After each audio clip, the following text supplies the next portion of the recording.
And the one thing that I noticed is that Instagram was one of the things where I would pick it up and I would just somehow get to it. And I wasn't even thinking about getting to it.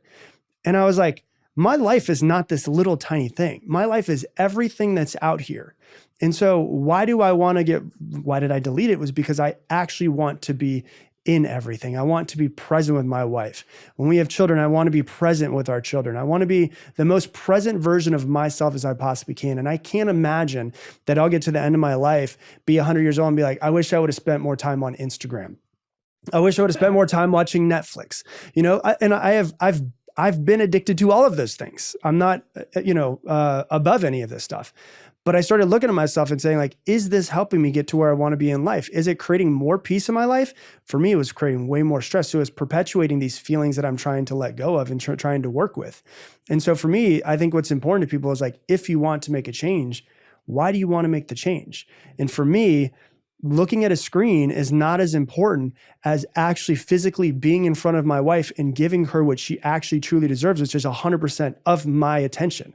Because there's been times where I've not given her 100% of my attention. And as we start to have kids and stuff, I don't want to be a distracted parent.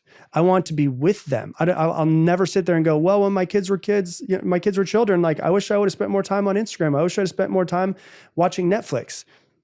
I just think for me, like the level of the place I'm at in my life is I want to be as present as possible, because I've worked for things, I've climbed ladders, I've gotten to different places. I've realized none of those things fulfilled me in any sort of way.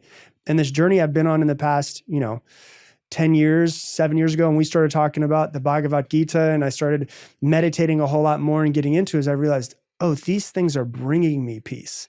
And the more peaceful I feel, the more that it becomes easy to actually achieve and create the stuff that I want to in life. And so for me, the presence and the peace at this point in my life, things might change. I don't know what it's going to be in 5 years, are actually the things that are the most important to me. Yeah, it's so interesting.